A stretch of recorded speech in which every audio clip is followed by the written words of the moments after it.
Baru-baru ni kita ada beberapa pesakit lah yang kita faham bahawa naluri keibuan nak ni sangat membuat-buat. Tetapi bila kita buat saringan, kita nampak ya Allah, masalah kesihatannya berlambat-lambat Dr. Hafiza. So macam mana tu?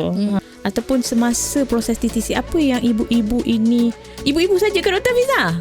Ayah pun kena, mana boleh suami pun kena periksa juga.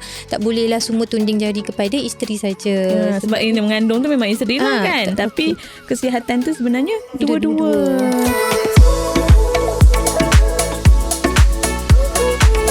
Assalamualaikum warahmatullahi wabarakatuh. Saya Dr. Hidayah. Bersama saya Dr. Hafizah. Okay. Hari ni Alhamdulillah kita sudah berada di episod kelima Maca Bersama Mia. Mohon semua untuk like dan follow kami di YouTube channel kami dan juga di semua laman sosial kami di FB, IG, TikTok dan juga Thread Maya Klinik. Okay. So Alhamdulillah hari ini kita bersama dengan Dr. Hafiza, salah seorang daripada doktor di Maya Klinik, untuk kita berbincang tentang rawatan dan juga saringan kesuburan. Okay. So kita di Maya Klinik sebenarnya perkhidmatan kita lebih kepada kesihatan wanita, tetapi salah satu kita punya perkhidmatan yang kita war-warkan kepada orang ramai adalah tentang kesuburan. Okay, so sebelum itu mari kita berkenalan dulu dengan Dr. Hafizah. Dr. Hafizah boleh perkenalkan diri? Okey, Assalamualaikum warahmatullahi wabarakatuh. Okey, saya Dr. Nur Hafizah binti Kamal. Okey, sudah berkahwin dan ada 2 cahaya mata. Okey, dari segi ni saya ijazah perubatan daripada Universiti Ukrida Indonesia pada tahun 2016 lah. Okey, pernah berkhidmat di Hospital Tengku Ampuan Rahimah Kelang. Okey, kemudian di Hospital Jitra di bahagian ONG. Sebelum pindah ke Kuantan dan menyertai Mia Klinik dari tahun 2023. Sudah hampir 3 tahun lah saya Masya di Allah. Mia Klinik. Hampir 4 tahun sebenarnya. Alhamdulillah. Dan sehingga kini masih saya kebanyakan masa di Maya Klinik Cawangan Pandan. Masya Allah. So insyaAllah kita tengok macam mana selepas ini Dr. Hafizah di mana, tak tahu lagi. Okay. Tapi itulah Dr. Hafizah, bila kita cakap tentang rawatan dan juga kalau kita kata rawatan ni terus jump sesuatu ke tempat yang kita kata dah advance lah kan. So sebenarnya kalau dekat Maya Klinik ni kita lebih concentrate tentang saringan, betul tak Dr. Hafizah? Betul. Kenapa perlu saring dulu Dr. Hafizah? Tak boleh ke terus makan ubat terus mengandung? Okey, sebab kita Maya Klinik adalah kita kata primary care klinik. So kita adalah barisan pertama yang jumpa pesakit. Jadi pasangan yang sedang TTC ni, dia nak buat keputusan nak jumpa doktor tu bukan keputusan yang mudah. Maksudnya dia dah cuba ikhtiar macam-macam, tak berjaya. Jadi mereka meminta bantuan dari orang luar, iaitu kita, untuk menyertai diorang punya perjalanan TTC ni. Okay. So kenapa kena buat saringan? Okay, first memanglah kita kena kenal dulu pasangan ni. Okay, untuk kenal dulu pasangan ni, waktu mereka datang, bina hubungan dulu supaya mereka rasa selesa nak cerita dengan kita. Yalah, benda kita kata macam very sulit lah kan. Sebab kan? Macam kan dah kena push dengan kita punya society kan, bila nak ada anak semua kan. So bila dia nak open up untuk orang luar, benda tu ambil masa lama. So bila dia dah jumpa kita, maksudnya dia percaya kat kita. Okay, so kita bila dah jumpa kali pertama, kena buat patient selesa dengan kita. Percaya tanpa rasa dijudge. So itu salah satu yang susah juga tu. Apa saja masalah yang mereka nak ceritakan. Okey, tadi balik kepada saringan. Kenapa kena saring? Sebab semua orang masalah mereka tak sama. Kita tak boleh nak cakap macam tak dapat zuhur lagi sebab isteri ada masalah. Itu semua kita rasa misconception society kita. Kan? Semua salah wanita. Semua salah wanita. In fact sebenarnya dekat praktis kita kan Dr. Daya, bila kita buat saringan, banyak juga masalah dari segi suami. So benda ni, ini yang kita nak saring. Kita nak saring masalah tu di mana. Dengan cara buat saringan isteri dan juga suami. Di sini bukan kita nak menuding jari, ni salah isteri ke, salah suami ke kan. Tapi bukan salah kan. Bukan salah. Cuma kita nak cuba cari jalan penyelesaian. Apa yang kita boleh bantu bila kita dah kenal pasti kan masalah tu Maknanya bukanlah kata mudah-mudah je kalau tak mengandung ni, makan tu boleh mengandung terus, Dr. Fazal. Bukan macam tu Tak kan. Kalau macam tu semua orang makan terus mengandung kan. Sebab tu perjalanan, ada orang kahwin 10 tahun 16 tahun tak berjaya lagi walaupun dah makan suplemen tu. Okay. So sebenarnya bila kita dah buat saringan, kita nampak lebih jelas perjalanan tu nak ke mana. Apa option rawatan yang kita ada kan, supaya kita tak buang masa kat situ kan. Betul tak Bilal? Tapi kan Dr. Hafizah kan, kita dapatlah juga kan pesakit yang kadang-kadang tahu perlu jumpa doktor ni, tapi macam Allah nak menghadapi kita kata nak tahu masalah, aku yang masalah sebenarnya, nak mengaku tu kan kan susah kan. Kalau apa nasihat lah, kalau Dr. Hafizah kata tadi kita tak nak menuding jari, tapi nak dapatkan kita kata inspirasi nak datang ke jumpa doktor tu kan, apa yang sebenarnya pesakit perlu buat, ataupun kenapalah sangat-sangat perlu datang sebenarnya. Boleh tak kita mengharap doa sahaja? Sebab tu tadi saya cakap, bila pasangan TTC ni dah buat keputusan nak jumpa doktor, tu bukan macam hari ni tak dapat anak, besok terus jumpa doktor. Lama dia nak buat keputusan nak jumpa tu. Okay. So bila dia jumpa kita kena make sure yang dia datang pada tempat yang tepat. Bila dia datang tu, jangan kita judge dia, patutlah tak ada anak. Bila dia cerita kan, kita tanya bila, berapa lama berhubungan, seminggu, lama dah, seminggu lepas dah, kita dah judge macam tu, buat apa, macam mana nak ada anak. So bila dia datang untuk dijudge, jadi mereka takut nak proceed untuk treatment seterusnya. So kita buat macam mereka selesa dengan kita dulu. Alhamdulillah. So kalau saya boleh share jugalah kan, sebenarnya kita faham bahawa mula-mula mungkin kita tahu ada masalah dari segi kita kata masalah kesihatan, tapi lama-lama pesakit TTC kita ni, kita faham bahawa kadang-kadang dia akan ada masalah emosi juga kan. Sebabnya pengharapan dah banyak kali mencuba ataupun tiap-tiap bulan buat UPT tapi masih negatif. Dia punya perasaan tu selalunya sangat rapuh kan. Kadang-kadang kita nampak bila berjumpa dengan kita, separuh daripada masalah hati dan perasaan tu diluahkan semasa sesi konsultasi kan. Sebab memang tak ramai yang faham. Sebab mungkin kita tahu ada setengahnya rezekinya bunting pelamin kan. Betul. Tak plan pun dapat kan. Tapi ada setengahnya bukan semudah itu kan. So kita usaha dari segi bukan semata-mata dari segi masalah dari segi kesihatan, PCOS ke yang hormon. Sebab kita hari ni kita tak nak cakap sangat tentang apa sebab-sebab dari segi perubatan tu, tak. Itu nanti kita bincang kat dalam klinik kan. Tetapi nak bagi tahunya bila ada terdetik Allah bagi detik hati tu untuk datang jumpa doktor, silalah. Sebab apa? Ini kita kata sudah masuk bahagian bidang kita lah kan, masalah perubatan. Boleh bertanya dengan orang sekeliling tu, mereka mungkin boleh memberi petua-petua, tapi adakah tepat dengan masalah yang kita hadapi? Tak tentu juga. Betul.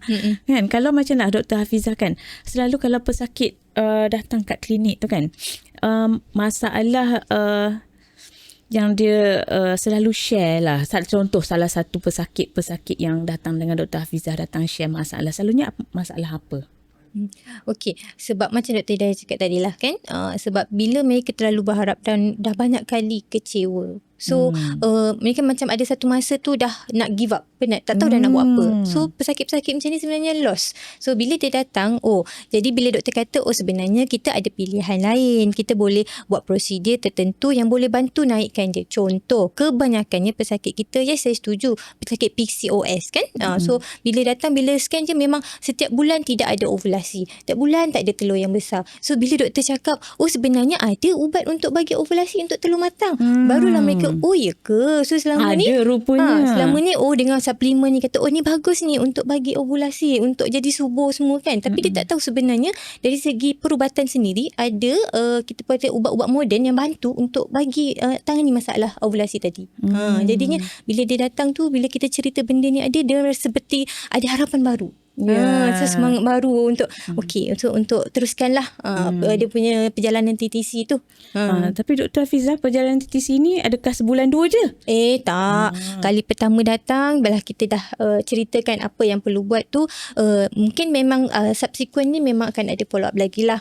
So dia bukan sehari 2 dan mungkin ada beberapa kali untuk kita follow up kita punya ubat berjaya atau tidak kan. So kita kena pastikan rawatan tu ada, kita walaupun tidak berhasil tapi sekurang-kurangnya dia faham ada usaha dah dibuat. Makin akan melelahkan lah.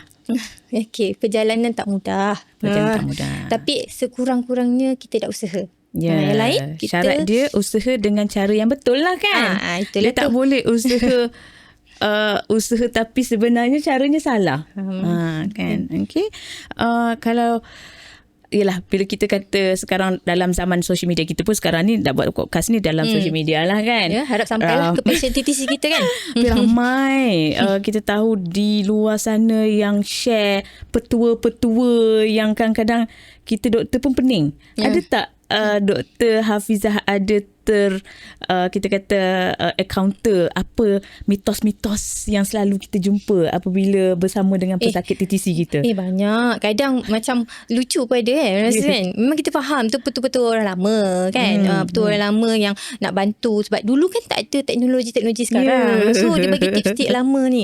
Dr. Daya pernah tak dengar pasien bila datang tanya, "Doktor, betul ke posisi tertentu?" Contohnya posisi kalau lepas bersama tu kena angkat kaki kat dinding 10 ke 15 minit tak boleh Masya bangun. Allah. Sebab apa? Sebab dia kata percaya nak bantu sperma tu berenang, bergerak ke dalam. Padahal kalau kita faham yang mana sperma tu sendiri boleh berenang sendiri. Posisi apa-apa pun tak penting. Berdiri pun boleh lah. Maknanya. Dengan syarat, sebab tu tadi penting kena buat saringan. Kena tahu dulu sperma tu kualiti dia bagus. Boleh gerak ke tak? Boleh gerak ke tak, terutama pergerakan dia tu. Bukan tak semestinya kalau boleh berhubungan boleh mampu hasilkan sperma yang bagus. Tak. Selagi tak cek, kita tak tahu. Itu satu mitos di mana kadang-kadang ialah kita faham pesakit lelaki kami, kita faham nature wanita ni, kita punya semangat ingin tahu, nak cek kesihatan memang lebih berbanding dengan para suami lah. Dan ada satu ialah kita kata yang merasakan apabila berjaya, maknanya tidak ada sexual dysfunction, tidak ada masalah untuk melakukan hubungan seksual, maknanya memang aku ni tak ada masalah kan. Bila kita tengok dekat kualiti sperma, Masya Allah, sperma semua main pusing-pusing satu tempat je sebenarnya kan. So tu satu mitos lah, maknanya lepas bersama kena ada sistem posisi pula. Dia suruh letak kaki kat dinding tu, jangan bangun 10-15 minit. Masya Allah, macam yoga dah. Kan? Tapi yoga bagus. Taklah, maksudnya tak perlu pun. Maksudnya saya tak halang kadang untuk pesakit buat benda-benda mitos tu, tapi kita sebagai doktor perlu jelaskan dari segi perubatan ada fungsi ke tidak. So benda tu penting lah untuk pasien tahu. Apa lagi sebenarnya instead of buat benda tu, baik cek sperma, nak tahu bagus ke tidak daripada posisi tu kena-kena nak bantu sperma kan. Dan juga kalau ikutkan sperma ini dia bergerak adalah melalui kita panggil chemical attraction kan. Maknanya dia bergerak berdasarkan bahan yang dikeluarkan oleh ovum kan. Tak confuse pun nak ke kanan ke kiri ke kanan kiri, tak perlu.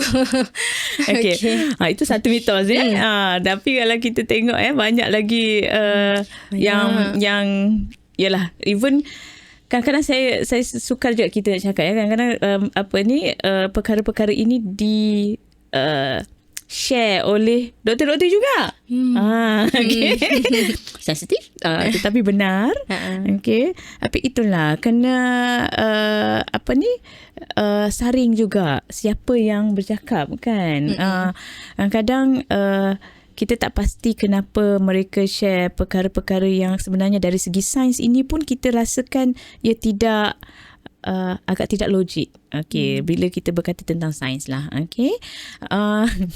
Dan kalau macam Dr. Hafizah lah kan, ada pesakit macam kita baru-baru ni kita ada pesakit yang dah 10 tahun, 16 tahun dah TTC tapi tidak berjaya. kalau pesakit-pesakit macam ni boleh datang ke Kak Mia, doktor, ke perlu terus ke IVF center? Macam mana? Okey, saya beritahu point of view saya sebagai macam doktor di klinik lah, primary care. Okay, kalau pesakit-pesakit macam tadi dah 10 tahun, 16 tahun umur pula dah nak masuk 40-an kan, macam tu 38, 39 kan. Kalau mereka datang ke kita, kita janganlah reject, tak boleh, terus pergi.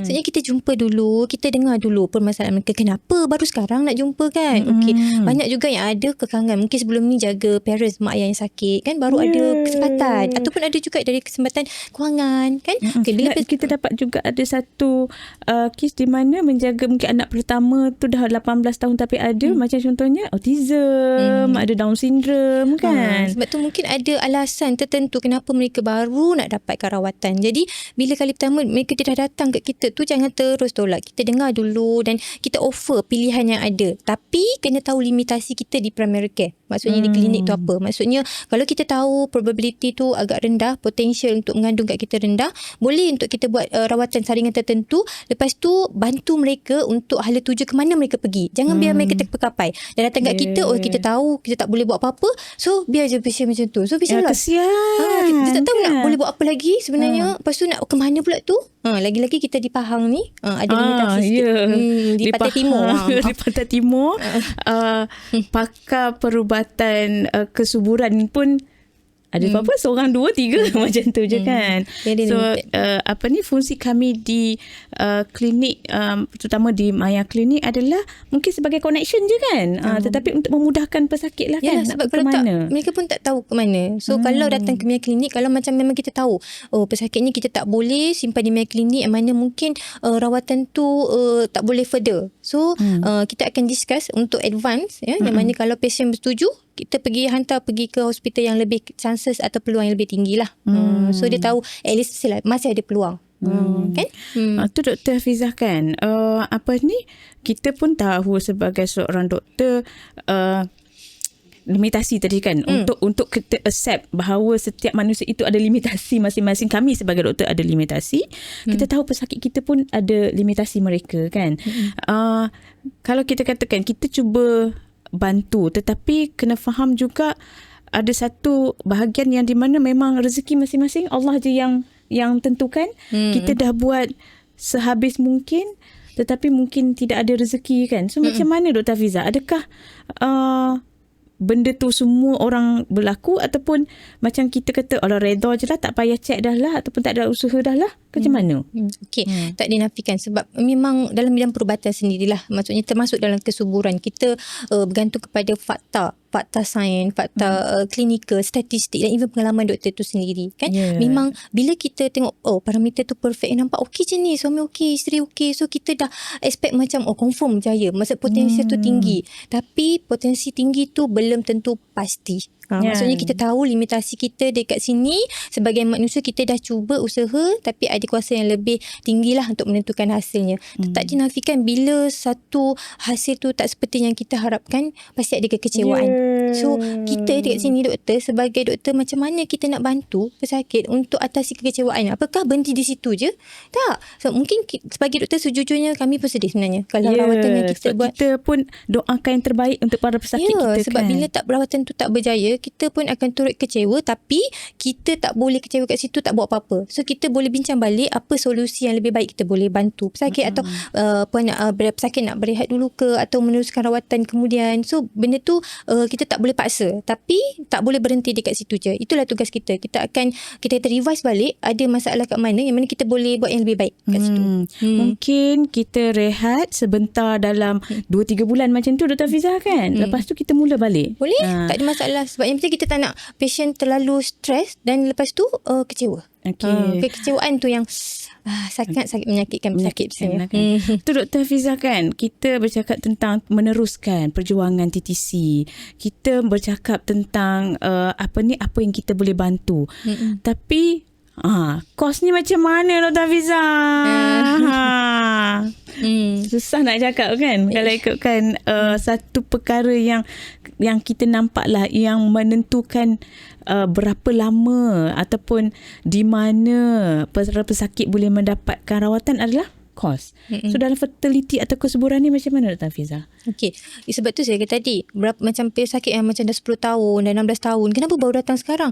Sebab masalah kos, sebab dia sangat takut. Diorang dah bayangkan bila mulakan rawatan tu, terus beribu-ribu. Sebab tu kita kata kita ada step by step. Okey, so macam kalau kali pertama jumpa, kita dah kenal pasti masalah kat mana, kan? Kita lepas tu pesakit ada limitasi dari segi kos. So mungkin kita boleh rehat dulu, lepas tu nanti kita boleh teruskan bila pesakit dah berpeluang ada kos yang lebih tinggi lah untuk teruskan rawatan macam tu. Dan sebenarnya ada cara-cara lain yang boleh kurangkan. For example, boleh keluarkan akaun KWSP kan untuk rawatan kesuburan. Tapi yelah dia lebih kepada pay and claim juga kan. Dan untuk rawatan biasanya IVF lah. Tapi Dr. IUI Dayat pun dah ada. Iyalah, IUI dah ada.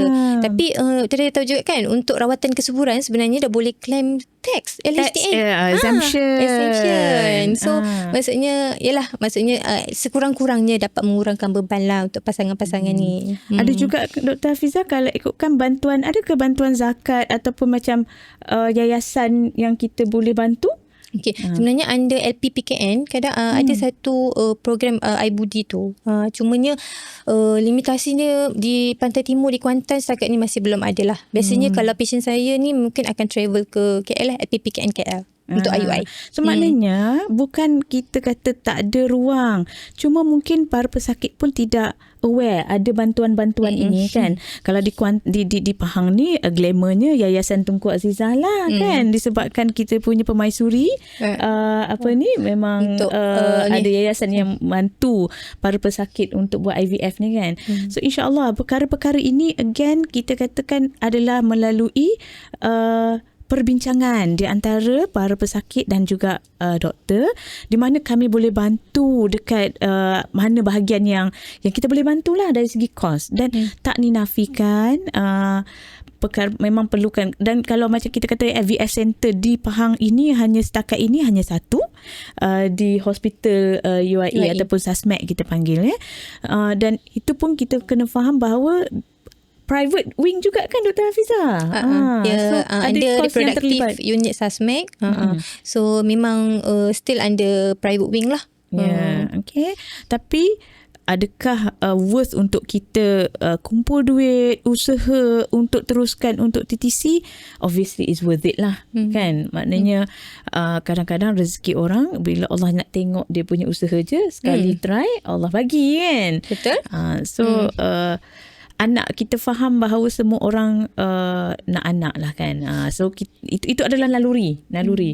Okay, Dr. Hafiza, saya baru-baru ni kita ada beberapa pesakit lah yang kita faham bahawa naluri keibuan nak ni sangat membuat-buat. Tetapi bila kita buat saringan, kita nampak ya Allah masalah kesihatannya berlambat-lambat Dr. Hafiza. So macam mana tu? Okay, sebelum untuk kita jadikan tadi ibu ni sebagai seorang ibu ni kena pasti dulu diri sendiri. Kalau kena sihat. So kami sebagai doktor bukan hanya nak pesakit ni boleh menjadi ibu, tapi kita nak sebelum dia embark to the pregnancy dalam keadaan yang sihat. Tidak ada komplikasi yang tinggi, yang teruk, yang mana kalau berjaya mengandung pun dan komplikasi yang tinggi dan komplikasi pada ibu dan juga baby tu sendiri. So what happen kalau dah bersalin, lepas tu ibu tak dapat nak jaga anak tu. Kan, sangat menyedihkan kan. Dia sangat berusaha untuk dapatkan anak tu, tapi dalam keadaan diri dia sendiri lepas tu tak dapat nak jaga anak tu. So agak ni lah kan. So saya share lah satu pengalaman saya menjaga seorang ibu yang risiko tinggi, ada darah tinggi, ada kencing manis sebelum mengandung. Okay. Dan ini kandungan pertama lah. Kandungan pertama beliau. Saya ingat sampai sekarang pun kita terbayang-bayang anaknya kan. Dan kita memang tidak sebagai doktor, macam kata tadi, kita nak bantu sehabis boleh para pesakit kita untuk mengandung. Tapi pesakit ini rezekinya datang dengan keadaan perubatan yang tidak stabil. Maknanya kencing manisnya tak terkawal, darah tingginya tak cantik apa semua, dan datang kat kita dah mengandung.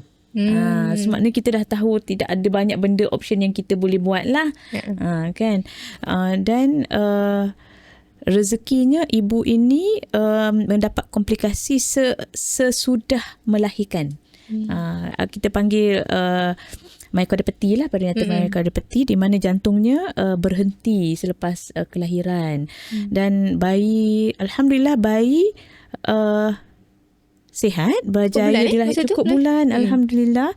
Dia macam terpagar lah, sebabnya kita pun terpaksa caesarkan ibu sebab semua masalah kesihatan itu tidak cantik. Maka kita terpaksa keluarkan bayi awal supaya kita boleh stabilkan keadaan ibu. Tetapi ibu tidak survive lah.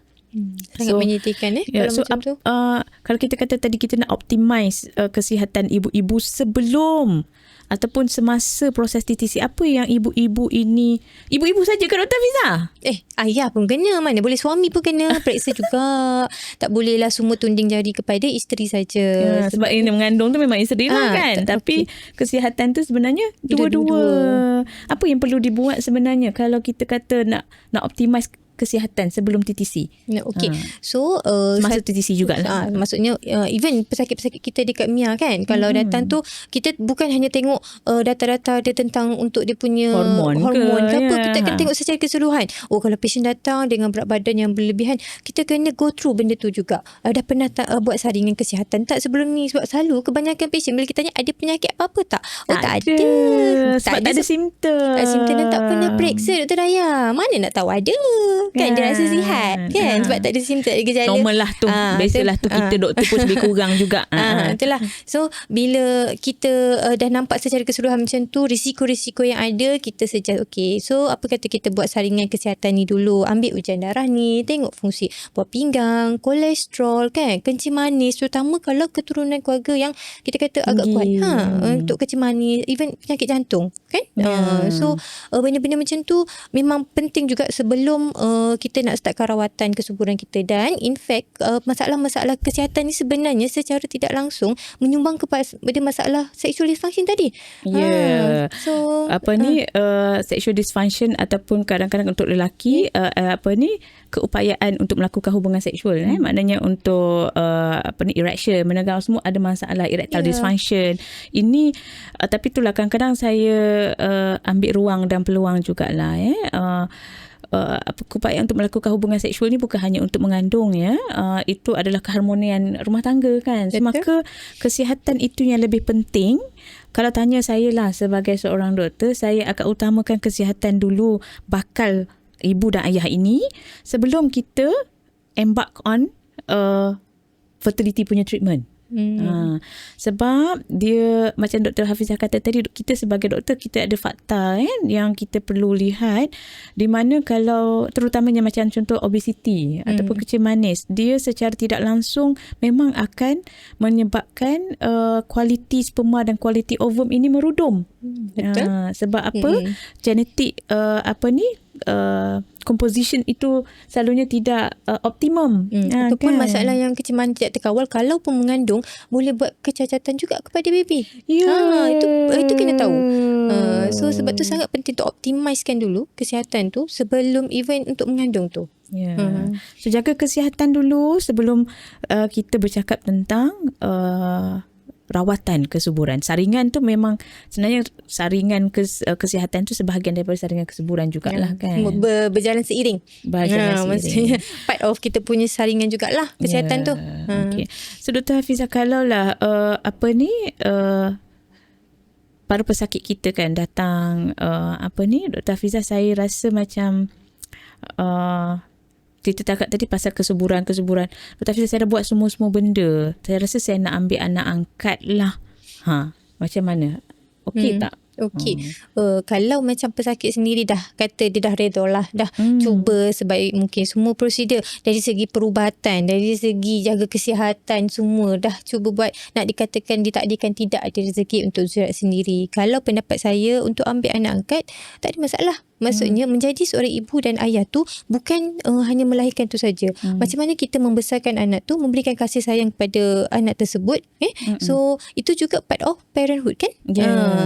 Dan kalau di Maya Klinik, kita boleh bantu ibu-ibu untuk kita panggil induction lactation kan Dr. Hafizah. Maknanya kita bantu untuk ibu-ibu ini menghasilkan susu sendiri. Tapi bila nak kena datang, sebab alang-alang saya sentuh juga, sebab kita dapat sangat ramai pesakit datang untuk induce lactation ya, ataupun untuk cuba untuk menyusukan anak walaupun anak angkat. Sebab kita tahu dalam Islam, anak-anak ini kalau the bestnya kita jadikan anak susuan kan. So bila perlu datang kat kita, Dr. Hafizah? Waktu baby dah depan mata ke ataupun macam mana? Okey, itulah tadi anak sesuai untuk kita supaya kita boleh mengharamkan kan. Senang untuk kita jaga aurat dan sebagainya. Okey, untuk bila induction of lactation ni, kalau kita dah tahu memang kita dah planning, kita akan dapat baby tu dalam berapa bulan dan kita dah tahu exactly masa nak dapat bila, sebaiknya datang sebelum baby dilahirkan. Supaya berapa awal tu, Dr. Hafizah? Biasanya kalau 3 bulan atau sebulan awal pun paling lambat pun okey juga. Sebabnya kita nak ajar kepada ibu apa kita punya expectation nanti untuk start persediaan untuk laktasi nanti tersebut. So kita ada ubat-ubatan yang kita boleh start lebih awal daripada start pada 6 bulan pertama, atau kadang kalau tak sempat pun 3 bulan atau sebulan pertama pun boleh datang juga. Tapi sebaiknya secepat mungkin. Jangan tunggu baby tu dah besar baru nak datang, sebab proses untuk laktasi ni dia ambil masa. Dia bukan makan ubat terus keluar susu. Yelah, mengandung pun 9 bulan Dr. Hafizah. Apa lagi kalau untuk pengeluaran susu ni sama juga. Dia bukan makan ubat terus keluar. It's a proses yang ambil masa. So that kalau kita datang lebih awal, mungkin hasilnya akan dapat lebih awal. So maknanya di sini boleh datang seawal 6 bulan sebelum bayi dilahirkan untuk kita prep badan ibu untuk penghasilan susu sendiri. Kan? Maknanya sebelum bayi tu sampai. So kita faham bahawa lagi cepat sampai ke doktor, maka penghasilan susu akan lebih optimum.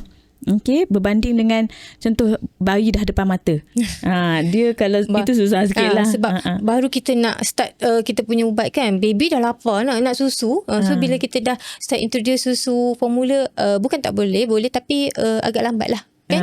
Melambatkan untuk bagi fully kita punya breastfeeding lah. The best is still susu ibu kan.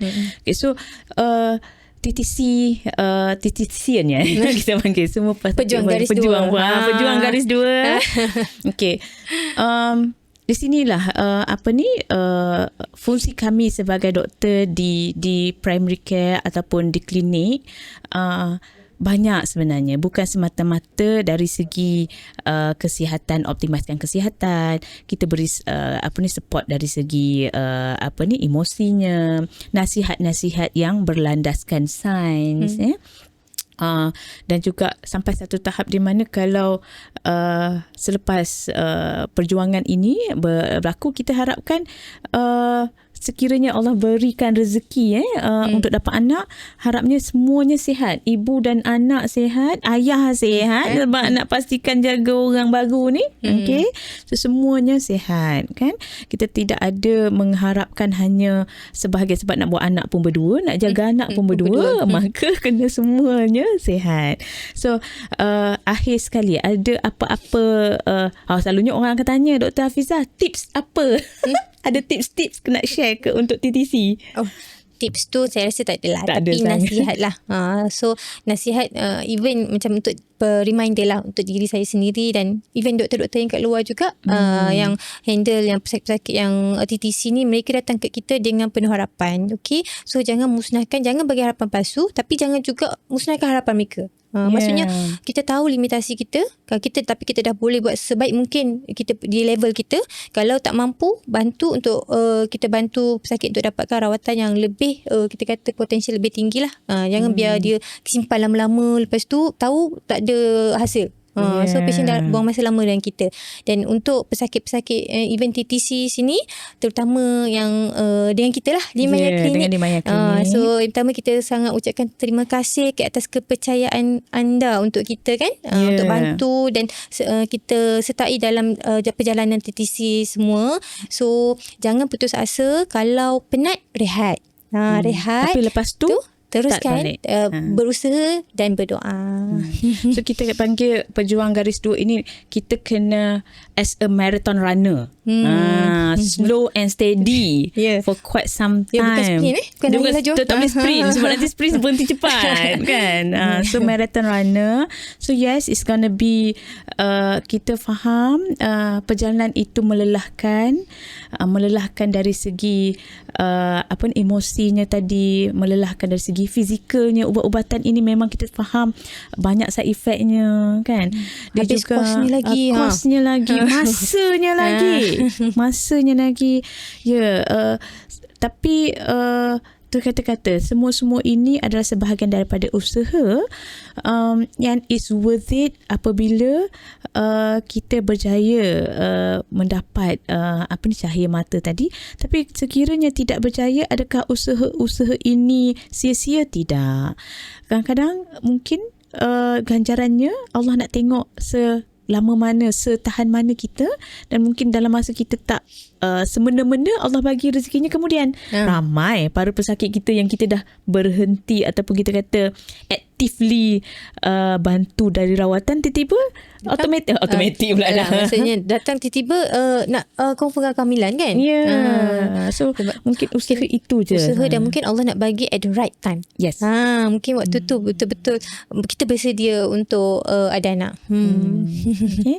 So insya-Allah kami di Maya Klinik akan sentiasa meningkatkan kita punya rawatan, ilmu-ilmu para doktor, insya-Allah, sebab kita faham ilmu ini tidak pernah habis. Okay. Advancement dalam medical sentiasa berubah-ubah dan sentiasa ada, dan insya-Allah kita committed untuk membantu para pesakit kita, pejuang-pejuang titis garis 2 ini, dan apa-apa pun sekiranya terjumpa video-video kami ini, sila dapatkan temu janji di Maya Klinik. InsyaAllah kita bantu sebaik mungkin, sehabis usaha kita. Okay? Dan doa-doa kami bersama dengan para pesakit kita yang sedia dan akan datang dengan kami. So insyaAllah itu sahaja daripada Maya Klinik Macam Bersama Mia. InsyaAllah kita jumpa lagi dalam episod akan datang.